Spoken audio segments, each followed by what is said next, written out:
Yo le pongo un ejemplo. El Salvador vivió una guerra civil de 12 años, en los años 80. Estados Unidos ayudaba al entonces gobierno de El Salvador y las Fuerzas Armadas con $1 millón diarios, 365 millones de dólares al año, a veces 400 millones de dólares al año. ¿Con cuánto ayuda ahora? Ni siquiera con la tercera parte de esa cantidad. Estados Unidos invirtió más en financiar el aparato militar en la época del conflicto de la guerra civil en El Salvador que ahora en financiar políticas sociales. Yo se lo planteé al presidente Obama en el primer contacto que tuvimos, porque usted recordará que Él estuvo en El Salvador. yo fui el primer presidente de la región centroamericana que visitó Casa Blanca y que me reuní con el presidente Obama, y él devolvió la visita el año pasado, en marzo del año pasado, y visitó a El Salvador de todos los países centroamericanos. Recuerda que estuvo en Brasil, Chile y El Salvador. Ahí le planteé al presidente Obama: ¿a usted le preocupa la seguridad, le preocupa el narcotráfico? Bueno, entonces ayúdenos a generar condiciones de crecimiento económico sostenido, pero sobre todo de bienestar social. En la medida en que usted como gobierno invierta en erradicar las causas que generan la pobreza y la exclusión social en El Salvador, téngalo por seguro que la violencia va a bajar, la delincuencia va a bajar, y las amenazas de la violencia y la delincuencia en Centroamérica hacia Estados Unidos también se van a reducir. Presidente, lo que usted plantea me da pie pues para hacerle una pregunta. Salvador y los restos de los países de Centroamérica pues no son los mayores productores de cocaína, tampoco son los mayores consumidores, pero parece ser que están llevando las peores consecuencias del narcotráfico. Estamos hablando que Centroamérica es un sitio donde están llevando a cabo muchos asesinatos, secuestros, hay tráfico de drogas, es la ruta para llegar hacia los Estados Unidos. En ese orden de ideas, yo quisiera que usted me describiera un poco cómo cree usted que América Latina puede ayudar a Centroamérica, teniendo en cuenta esa ubicación geográfica que tiene y el problema que está enfrentando en ese momento. Su país en este primer trimestre tuvo alrededor de 1043, en unas últimas cifras de medicina legal, 1043 asesinatos. Eso es una cifra bastante alta. ¿Cómo cree usted que América Latina puede entrar, digamos, a ayudarles a los países de Centroamérica para que solucionen esa problemática? Mire, aquí los roles están claramente delimitados. La droga se produce en el sur del continente, pasa por Centroamérica como ruta de paso y se consume en los Estados Unidos. Los Estados Unidos y la Unión Europea son los dos grandes mercados consumidores. No cabe ninguna duda que la droga también ya ha comenzado a consumirse tanto en México como en Centroamérica. Dicho en otros términos, nosotros ponemos los muertos, pero el gran mercado consumidor son los Estados Unidos. Mientras Estados Unidos no haga mayores esfuerzos por reducir el consumo, por reducir la demanda de droga, la oferta siempre existirá. Aquí funciona claramente, en este negocio de la droga funcionan claramente las reglas de la economía de mercado.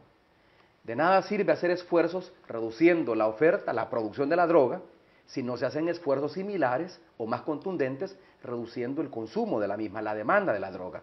Y por eso es que hay una demanda, yo diría que ya bastante generalizada en la mayoría de los países que enfrentamos este problema, y aquí sumo, además de Centroamérica, México y Colombia, de que los esfuerzos que podamos hacer se ven seriamente delimitados o limitados si Estados Unidos no hace mayores esfuerzos por reducir el consumo de la droga, por reducir el mercado y por frenar también la cantidad o el flujo de armas que vienen de Estados Unidos y que entran a México, a Centroamérica y a Colombia.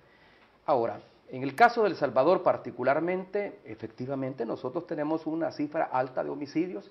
Déjeme decirle que meses atrás nosotros aparecíamos como el segundo país, solo superado por Honduras, con la tasa de homicidios más alta del continente. 67 asesinatos por cada 100.000 habitantes. Honduras anda más o menos por 84, 85 asesinatos por cada 100.000 habitantes. Va a la cabeza. Ahora, nosotros hemos hecho un esfuerzo y a estas alturas, después de 3 o 4 semanas, hemos logrado bajar la cifra de asesinatos casi a la mitad. En El Salvador ocurrían de 14 a 16 homicidios por día.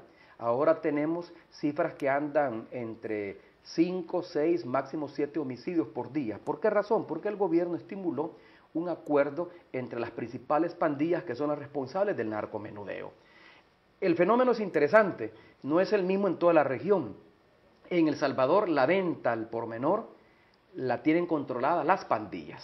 Nosotros tenemos cerca de 5 organizaciones pandilleriles, 2 de ellas las más grandes, que es un fenómeno exportado de los Estados Unidos. Estas pandillas nacieron en las calles de Los Ángeles y luego hace 30 años atrás exportaron a través de las deportaciones de líderes pandilleros el fenómeno a El Salvador y poco a poco, yo diría que bajo la mirada pasiva de las autoridades que me precedieron, el fenómeno ha ido creciendo. Hoy conservadoramente se habla de que pueden haber entre 50 y 60 mil pandilleros que operan en El Salvador, superan con creces las fuerzas de seguridad pública. Nosotros tenemos aproximadamente, hay que tomar en cuenta, que somos un territorio pequeño de 22.000 kilómetros cuadrados, una población de 9 millones, pero 3 millones viven en los Estados Unidos, 6 millones en El Salvador. Tenemos una fuerza de seguridad pública de 22.000 efectivos policiales y unos 14.000 efectivos militares. Las pandillas superan ese número, superan con creces, porque estamos hablando entre 50 y 60.000 pandilleros. Ellos controlan territorios, se dedican al narcomenudeo. 3 o 4 semanas atrás estimulamos un entendimiento entre las principales pandillas para que no se maten entre ellas. De esos 14 homicidios, por lo menos la mitad, un poco más de la mitad, son homicidios cometidos por las pandillas y que tienen como victimarios a integrantes de las pandillas. Presidente, logramos un entendimiento entre ellas para que dejaran de matarse y hemos bajado el número de homicidios de 14 a por lo menos 5 o 6 homicidios por día. Quería preguntarle sobre eso. ¿Su gobierno hasta dónde va a seguir implementando esa política del entendimiento, de la negociación, del acercamiento entre estos líderes de pandillas y hasta dónde la coerción, hasta dónde el poder, digamos, de la policía y de las autoridades? Porque algunos sectores de El Salvador hicieron fuertes críticas, inclusive llegaron a acusarlo, sé que estaba facilitando y estaba incentivando de alguna forma en la reunión entre líderes de pandillas. Porque no han entendido el acuerdo que se ha llegado. En primer lugar, el gobierno no ha negociado con las pandillas. Nosotros hemos criminalizado las pandillas. Las pandillas ya no son más aquellas organizaciones de jóvenes en conflicto con la ley que expresan su descontento con la sociedad integrando una organización pandilleril. Las pandillas se han convertido en unidades de tarea al servicio del crimen organizado.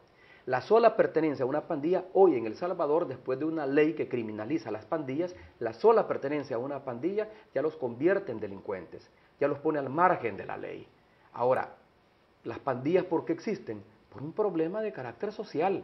Los jóvenes en El Salvador, como en muchos países de la región centroamericana, no tienen más oportunidades que o irse a trabajar a los Estados Unidos para buscar las oportunidades de empleo que el propio país no es capaz de darles, o meterse a la pandilla como una forma fácil de hacer dinero y hacer llegar ingresos a sus familias. De tal manera que el entendimiento que hemos facilitado, no hemos negociado nosotros, con la mediación de la Iglesia Católica, las dos principales pandillas, la MS-13 y la Mara 18, lograron un acuerdo. Este es un acuerdo que por supuesto está, dijéramos, pegado con salida. ¿En qué sentido? En que en cualquier momento se puede caer. Lo que tenemos que darle nosotros es sostenibilidad a este acuerdo. ¿Cómo se lo podemos dar? Creando las oportunidades de empleo, las oportunidades de educación, de salud, interviniendo con todas las agencias del Estado en aquellas zonas de mayor persistencia delincuencial, que son las zonas más pobres del país. En la medida en que el Estado salvadoreño ofrezca oportunidades a estos jóvenes dejarán de ingresar a las pandillas. Y en esa medida entonces nosotros podemos sacarlos y hay una voluntad expresa de ellas de reinsertarse a la sociedad. ¿En qué ocupan el dinero que obtienen las pandillas del narcomenudeo y de las extorsiones? De lo que se llama ya popularmente como rentear. Lo ocupan para pagar gastos procesales a los pandilleros que están en las cárceles o para mantener a sus familias. ¿Por qué no les abrimos oportunidades de empleo? ¿Por qué no logramos un acuerdo con el sector privado para que se genere empleo? Y en la medida en que se genere empleo, estos jóvenes, en lugar de entrar a las pandillas o irse a los Estados Unidos, trabajan, se educan, tienen acceso a la cultura, tienen acceso al entretenimiento, a la recreación. En esa medida podemos acabar con el semillero que nutre a las pandillas y de esa forma darle sostenibilidad a este acuerdo. Presidente, hablábamos de esa corresponsabilidad de los Estados Unidos. Yo quiero plantearle otra corresponsabilidad, la de México. ¿Hasta dónde los carteles mexicanos tienen algún grado de influencia en la situación de violencia, en la situación que usted tiene que enfrentar contra las pandillas en su país? Mire, es que los cárteles son territoriales. Sencillamente, la efectividad de la política del presidente Calderón de enfrentar los cárteles hace que estos se muevan. Ya no operan en México, están operando en el sur de México, han entrado a Guatemala, han entrado a Honduras. A El Salvador no han entrado todavía porque ahí los territorios los controlan las pandillas. Entonces las pandillas le cobran un peaje a los cárteles de la droga para poder entrar. ¿Y ha hablado usted de esto con el presidente Felipe Calderón? Lo hemos hablado, pero es lógico que así sea.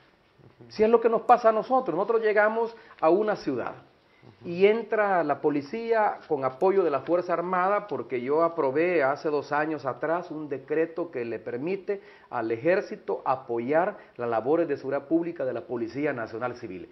Entran como fuerza combinada, limpian el territorio. ¿Qué es lo que hacen? Se van a otro lugar donde no hay presencia territorial del Estado a seguir operando. Es lo que ha ocurrido con México. El cártel más criminal de México, los Zetas, están operando en Guatemala, están operando en Honduras porque tienen dificultades para operar en México. ¿Pueden en algún momento entrar a operar en El Salvador? Pueden hacerlo. Hasta el momento no han entrado. Entonces es lógico que eso ocurra. Por eso es que la acción tiene que ser coordinada. Pero es que el esfuerzo no puede ser del Salvador aislado, de Guatemala aislado, de Honduras aislado. Tiene que ser de todos los países junto con México para dar una batalla común.